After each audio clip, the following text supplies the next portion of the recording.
Hello, I'm Richard Ridge for Broadway World. A.R. Gurney's beloved comedy, Sylvia, has come to Broadway for the very first time.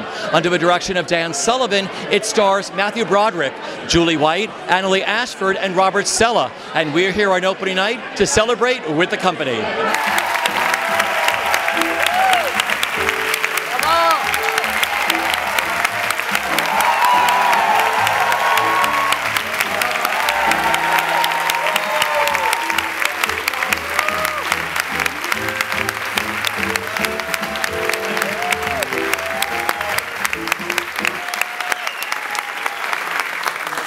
I think he doesn't want to speak, but maybe we want to acknowledge Pete Gurney, who's out there. Like I said, I had the best time. I saw your wife in the show, loved it the first time around, but I love this new production. Good. What's it been like for you? We spoke during that first day of rehearsal. Yeah. What's it been like working on this? Well, it's been a pleasure. Dan Sullivan is such a good director, and I've always liked Pete Gurney, and glad to have the chance. And to think about this play for all these weeks has been a real pleasure. You are so Pete Gurney too, watching you up there, the essence of Pete Gurney. And I understand the glasses were added in last, which were Pete's. Tell me. Yeah, he told you that? Yeah. Did Sarah tell me? Oh yeah, well, I had glasses that I wasn't totally happy with, and then Pete came to a preview and he had these, and I thought, well, that must be, he's a real wasp, I should copy those glasses. So I emailed him and said, send me a picture of your glasses. And he said, I don't know how to do that, but I'll bring them. I'm coming, in a few days. So he brought them, I took pictures, and then I bought glasses that were pretty close to what he had, close as I could find. You are so wonderful in this. You're the perfect foil for everybody. You were working with Annaleigh, working with Robert Sella, working with Julie White. What is that like, working with these comic geniuses, all of you? Oh, thank you. I love them. I mean, and yeah, they're all three of them. I mean, it's a wonderful little cast, and small, so we all depend on each other, But Annaleigh is so lovely and such a sweet person too, and so great, but also very dear and kind. It sounds like I think Julie is not any of those things. That's not true. Julie also, and Robert, yeah. And then there's, how do you keep a straight face in the rehearsal room when you're working with Robert Sella on those scenes? Well, Louis laughed a bit, and we do old movies, dialogue together and enjoy ourselves. He's a lovely, very funny person. If you could sum up the best part of the experience so far with working on this production, what's it been for you, Matthew? The best part, I think the best part was once we got to do it all, once you stop breaking it apart and just jump in and do it for an audience. That was very exciting. Maybe when you took your bow tonight, do you remember what you were thinking? No, I was thinking, is Pete going to speak? Am I supposed to acknowledge Pete? That's about it. And one ear was saying, are people cheering for me enough? I'm always concerned about that.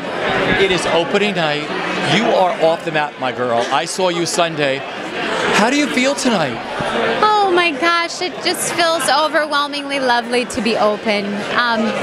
This play is, I literally was just talking to Sarah Jessica Parker. Drop that name, pick it up. Drop it again, pick it up again. But she was like, when you're doing the play, sometimes you forget how lovely the play is. And I think it's such a timeless piece that's not only a story about a man and his dog, but it's about a husband and a wife. And even more, it's about the love that we have for our great city, this old New York City. And how having a dog helps most of us navigate this great city. You and I spoke that very first day of rehearsal, and you said, you were like, I have no idea how I'm really going to get into her. You are so into her now. Did you work with your own dog? My own dog finds her way into the play every night. She's all over the play. We took obedience, we took agility, we took sheep herding. I did a lot of chakra work for the play.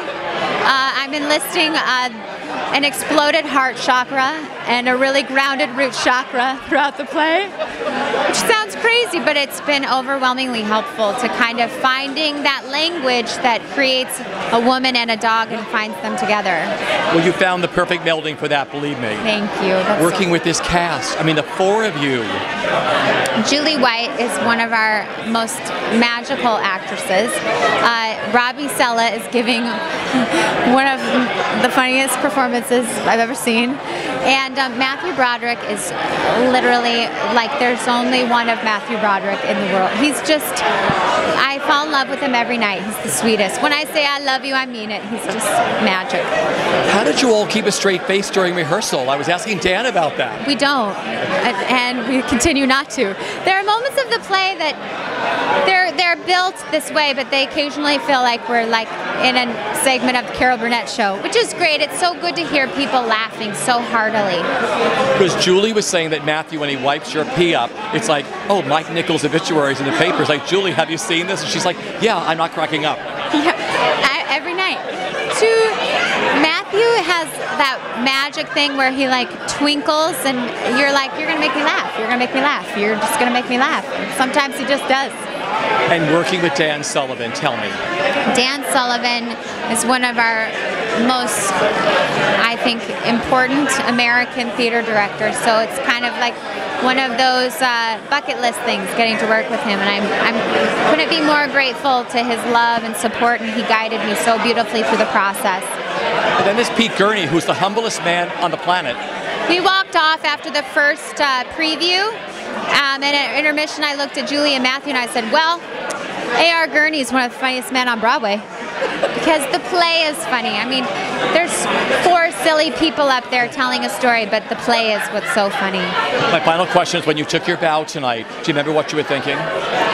Thank you, God. I really am. I look up every night into the rafters and I can't believe I'm on Broadway. I really do feel that way. Every day there's a part of me that's like, you're on Broadway. Sometimes when I'm peeing in my toilet, I'm like, Denzel Washington peed in this toilet for an entire run. So did Ian McKellen. I love you. And Larry David left a sticker in his toilet. Oh, in the dressing room? Yeah, somebody took it away. It got cleaned. I was gonna leave that there forever. I wanted to Mod Podge it on the wall. Like I said, I bow before your brilliance. Welcome back to Broadway. I mean, is it surreal? Two shows. Yes, because, you know, this is really only the third show I've ever opened on Broadway. I'm not a big Broadway person. I do Off-Broadway and, you know, other stuff. So it's fun. Except for all I've done at this party is talk to you guys. We love you. I want to go have some food and We're going to get your food. What has it been like? We spoke the very first day of rehearsal.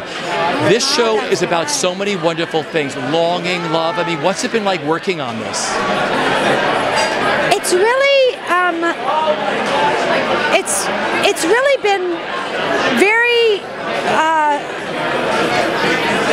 weird, because there's an aspect of it that's kind of vaudeville-y, that we needed an audience to see it, because otherwise as an actor I'm just used to talking and listening to people who are behaving in a real way in an imaginary situation. And in this, you have people acting like a dog, and a guy acting like a lady, and I'm like, I don't know how this works. And then once you add the element of the audience, you start to see how Gurney is using this sort of sideshow thing to tell a story about two people. Yeah. Such a beautifully written show, and Dan Sullivan has done such a beautiful job. Had you worked with Dan before? I have. For the first Broadway show I did was the Heidi Chronicles, but I replaced Anne Lang in it, and that was Dan directing. Well, it's been really nice to work with him again. It was great. I also did Dinner with Friends that won the Pulitzer in '99. Then I did 12th Night with him like 5 years ago. And I really wanted the chance to work with him again, and it's really been nice. And you know, he has a sort of a somber mien, and I nicknamed him, back when we were doing Dinner with Friends, Bunny, because he's so not a bunny. And I'd be like, what, Bunny? And now like signs, emails, bunny to me. I know, I love it. And then there's your cast. I mean, the four of you together. So great. It's really fun to work with people that I've never worked with before. And Matthew and I have known each other for years, but never worked together. And that was really a very lucky, you know, thing that we like, I get you, right away. It's a little dangerous because he can kind of go for me on stage, and I'm like, don't you do it. Like, when he goes to clean up the dog pee with the newspaper, sometimes he'll look at me and like, because there's Mike Nichols' obituaries in it. And he's like, did you see this? And I'm like, yes, it's very sad. But you won't be broken up by it, right? No, I have to stay strong. I love that. I know. Okay, so when you took your bow tonight, do you remember what you were thinking? No, I really don't. Isn't that funny? Because that last scene of yours is so brilliant. Yeah. That scene you have in the park with Matthew is just so touching and brilliant. It's so great that also I love to talk to an audience. I love direct address. I love it. And it's so great that and Dan let me turn those Shakespeare asides into talking to you guys so that it kind of tied that in. And I just love that laugh when I say that I didn't cry. That laugh and then that I do. Opening night, how do you feel? I am so happy. I was just saying to someone, it's impossible to explain, what it means to have people that you respect and admire, a play that you love, roles that you really feel like you can get into and give yourself to, and then have an audience get all that. Come and see it and feel like it just goes like a circle of like energy and fun and delight. It's the luckiest time ever. How did you keep a straight face, everybody, during rehearsals? I asked Dan that. You know what? You cannot imagine that room with those people. Annaleigh Ashford, Matthew Broderick, Julie White. These people, I was just like a ping pong match watching how everybody was, so funny, and so we had a great time. And they're watching you be funny. I hope so, yeah. I guess so. Sometimes not so funny. Always. Oh, well, thank you. Listen, those roles have in them something just magical, and Pete Gurney is a special playwright, not just this play, but all of his great work. And this one really touches you, and while it makes you laugh. And so you can't beat it. It's like Sarah said, it's a play about longing. That's right. It's about love. It's about finding your tribe, your pack. It's about figuring out what you're going to do with the next part of your life. And I love doing it. I love listening to it every night. So. Okay. So Bob is the first. Yeah. Tom. Bob was originally in the original script. Oh, maybe. I think so. Okay. Okay. So Tom is your first. Yes. Okay. What hooked you into Tom? Was there one thing that said, I got him now? You know what? He says some things that are kind of mansplaining. He knows more than you do. The guy's like always reading a book and saying, I'll tell you what you got to do. So there was something about those lines I thought, oh, I see. And then, of course, the brilliant Ann Roth comes along. You get those little shorts, and you get that little shirt, and you get your little poochy belly, and then you're Tom. I mean, she was so generous in letting me add to it, but she had such a clear idea, so that was a delight. Yeah. And say the name of your second character. Phyllis Cutler. All right. Hilarious. It is some sort of a dream come true. Again, when I saw that dress, when I saw that hair, wig. Forget it's real hair. It is real hair. Human hair. It cost a fortune. I won't tell you how much, but I mean, it was a serious business. They made it beautifully for me. Campbell Young and Associates, Luke Verschuren, who was the head wig maker. I mean, come on. What nailed her for you? Was it the wig? Was it the shoes? Was it the outfit? Was it your stature, your walk? I don't know. Again, it's in that text. There's some things she said. She's like, do you want to meet Boutros Ghali? I was like, well, if she knows somebody from the UN, I'm getting an idea about her, And then Leslie, the most mysterious and the most difficult to figure out because it can go so many different ways. And I finally just felt like Leslie, more than anything else that's going on with the gender, is just not quite right, you know.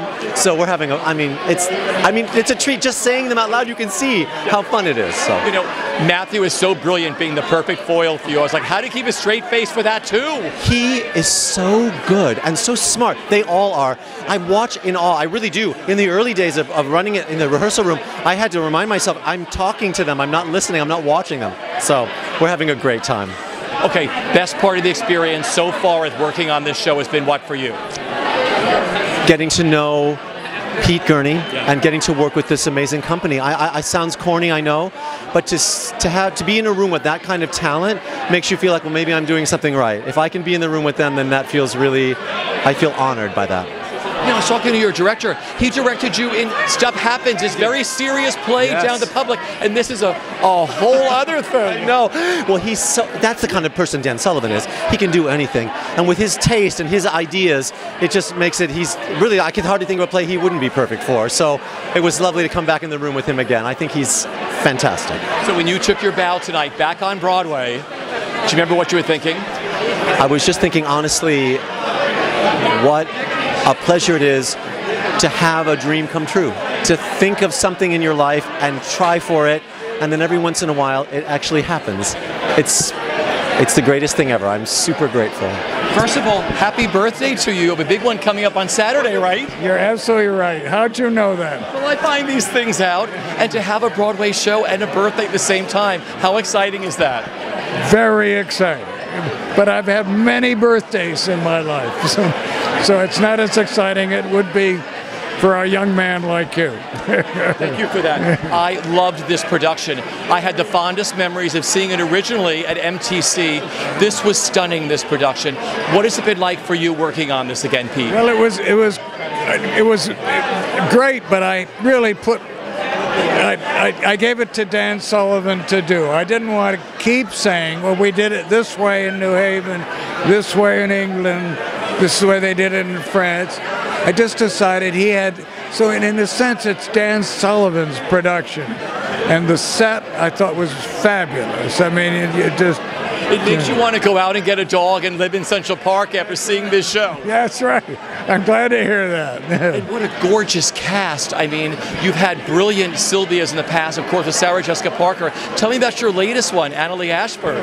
The best. I mean, not better than, different from him. I mean, she's a wonderful actor. Very physical, can do anything, sings beautifully. Sarah Jessica made the play. I mean, without Sarah Jessica, it wouldn't have gone anywhere. She was wonderful. And now to have Matthew playing opposite, it's exciting and fun. I love watching Matthew because he's very much like you in demeanor on stage. Is that right?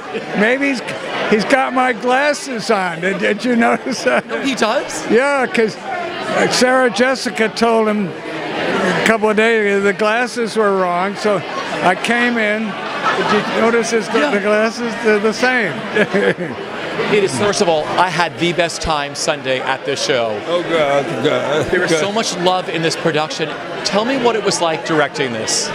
Well, it was, someone described it like 4 cats with tinfoil. It was just a constant stream of jokes and just trying to get people's a concentration going was always a little bit difficult because we all had stories and we would laugh for hours at a time during the rehearsal period. But for me it was sort of a little bit about Annaleigh because I just felt when I saw her and You Can't Take It With You, I thought this is a genius clown. And putting her together with this role was really what I wanted to do. So everyone in it is wonderful, but there's just something about her performance that I think you identify with. And if you don't have to have a dog, if you've ever been around a dog, you understand the truth of it. And what you loved about the play, did you know the play very well before you started working on it? Yeah, I had seen the original production with Sarah Jessica and loved it and loved the play. And I had done Pete's first play. 45 years ago, we have to say. And it was his first play, and it was my first directing job. And I've done a lot of his plays since that time. So I always thought this is one of his plays that I didn't get to do that I'd love to do. And like I said, Matthew is the perfect foil for Annaleigh and for Julie. I mean, this is so beautifully cast. Yes, I think they're all wonderfully cast. And Julie White is wonderful, I think, in a role that could, because she's sort of the villainess of the piece, but she has such humanity that you sympathize with her. You understand her problem, I think. And I think that's a very important component to this. I mean, that final scene of hers just breaks everybody's heart, and then you laugh and you cry all at the same time. Yes, absolutely. I think, and it's such a very brief scene, but as a sort of a wrap-up, and because you also actually see the dog that you've been watching all night, and it seems so exactly right for the dog, for what Annaleigh has been doing. Audiences love this show. What is it like for you sitting in the house as a director, watching how everybody just loves this show? It's extremely gratifying, but more than anything, I love to watch it myself, which is basically a tribute to the work, because usually you don't want to stick around and keep watching it, but I do, just to see what Bobby Sella is going to come up with next. I was going to ask you about the brilliance of Robert Sella too. Yes, I knew Bobby was funny. I had actually cast him in a very serious play. We did Stuff Happens years ago. But I just didn't have an idea of the genius of the man. That's out there and hilarious. He's the best. To go from a serious actor to like comic genius in this is absolutely brilliant. Yes, yeah, oh, absolutely. He's remarkable.